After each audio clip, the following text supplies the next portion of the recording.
Fish in a barrel. Fishing stories being the order of the day, I stand beside his truck as my good friend Bill Drost, a character full worthy of the old man and the sea,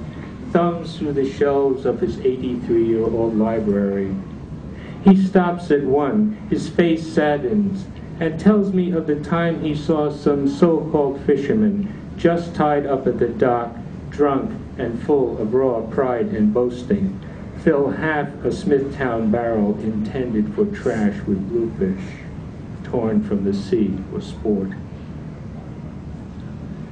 Both of us stunned by his tale, he in the remembering and telling, and me in the horror of it, fall silent. The sun just setting, he leaves to carve his pintail duck, and I to go on walking, the beginnings of a poem in my head, lines of anger and disgust, and lines full of grief for those vibrant, iridescent gifts from the sea, breaking the surf for the very last time, yielding themselves to us by some unwritten sacred act of earthly wholeness,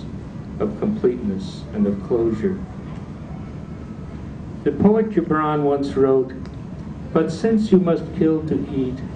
let it be an act of worship, and let your table stand an altar upon which the pure and the innocent are sacrificed."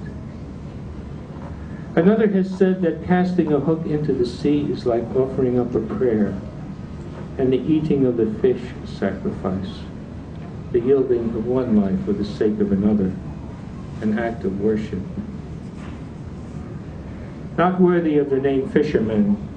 those men will, in old age, proudly tell their stories of the one that got away and the one that stood this tall, but never, I would think, of that shameful end of day sacrilege, not of those gifts from the sea so dishonored. In my mind's eye, I see the awful choking mass of them, thrown one upon another, first deprived of their blue-green sea, and then, at the very last, deprived even of sacrifice.